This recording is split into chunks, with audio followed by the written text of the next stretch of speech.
Hi everyone, thank you so much for tuning in today and welcome to the home of FIFA Career Mode hints, tips and news. If you are new to my channel, I would be eternally grateful if you would hit that subscribe button. If you are already a subscriber, welcome back and thanks for your continued support. And in today's video we're going to look at a few features from Pro Evolution Soccer 2020 that I think would be very beneficial if they were included in FIFA 21. And we're going to start off by looking at the effort that Pro Evolution Soccer makes with game faces. Now quite a few wonder kids, even though they're not from a PES partner club, do have game faces, even some players that aren't yet in FIFA 20. And as it stands currently, every single member of the Man United squad in PES 2020 does have a game face, quite a few in League as well. Sandro Tonali, Career Mode favourite with a game face. Also, new high potential young wonder kid Eduardo Camavinga has a game face in PES 2020.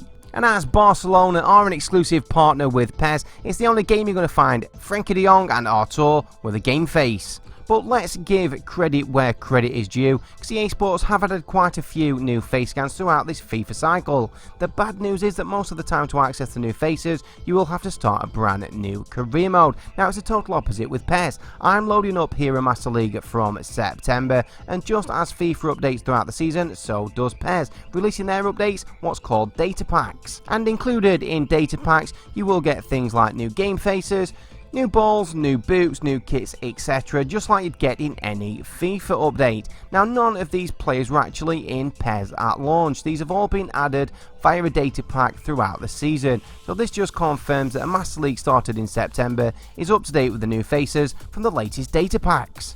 Now I'm sure most of us over the last few weeks have been enjoying the Copa Libertadores in FIFA 20 with the new downloadable content, but there's one thing missing in my opinion. That's the licensing of the top Brazilian teams, including the current Copa Libertadores champions Flamengo. But in PES they're not only licensed and have the correct player names, a lot of them actually have game faces as well, including Gabigol. We've also got one of the best talents in Brazil, Everton Suarez at Grêmio, Career Mode favourite from way back in the day, Pato and Hernanes, and we've also got one of the new talents from Brazil who's recently signed for Ajax, Anthony. Now coach mode from PES is the one feature I would really like to implement in FIFA. Now instead of just doing the quick sim like you can do in FIFA, we can actually become the coach instead of playing a match. So what you can do in coach mode, you can either watch the match, you can look at the stats with a bird's eye view of the game, and at any point you can make a substitution. So I'll just demonstrate coach mode in a little bit more detail. You start your PES 2020 Master League match just like you would any other, but at any point you can press the triangle button on PS4 and get match data, which gives you a bird's eye view of the game and any incidents and highlights that takes place as the game progresses. But like I said previously, at any point you can pause your game, change your formation and even make a substitution. Now don't get me wrong, I've got nothing against the scouting system in FIFA. It's been that way since FIFA 14, but one thing I do miss about early editions of FIFA is being able to search for younger players that have got a high overall rating. I like to search for the best wonder kids who can come straight into the first team without having to send your scout out and wait for quite a few weeks. So what I always do, I search for players 21 years or younger with an overall rating of 70 or above. And that way you're getting young players with a decent overall rating who can be in your career mode or Master League for many seasons to come. So they can see the 70 rated players, quite a few decent ones in there. Martinelli from Arsenal with a game face. We can see Ansu Fati in there as well, Kangin Lee and Myron Boadu popping up again for the third time in this video.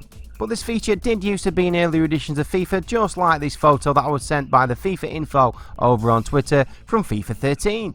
And the final feature I do think we should have in FIFA is the option to import our own kits. With the licensing wars that are currently going on and Piemonte Calcio situation, etc., FIFA do really need to return to the creation center like we had in earlier editions of FIFA. Obviously this doesn't apply if you are playing on Xbox One, because you can only import option files on PS4 currently in PES. And there are so many websites and templates that you can use on Photoshop to design your own PES kits. You save it then to a USB, import it into PES, and you've got your own kit that you design yourself for your Master League team, just like I've designed this one with the FCG logo on the front for Everton. And just like the new faces from the data packs works on old saves, so does importing kits. If you import a kit for your Master League team, in my case this is Everton, it will work on any old saves that you've got with that club, just like this Master League that I started with Everton from September. So these are my favourite features from PES 2020 that I think should be implemented into FIFA 21 Career Mode to make it a better experience for us all next season. So all that remains to say is thank you so much for watching. Please remember to tune into my channel next time for more FIFA 20 content. Please take care of yourselves and your families considering what is going on in the world right now. But for today, it's FCG out.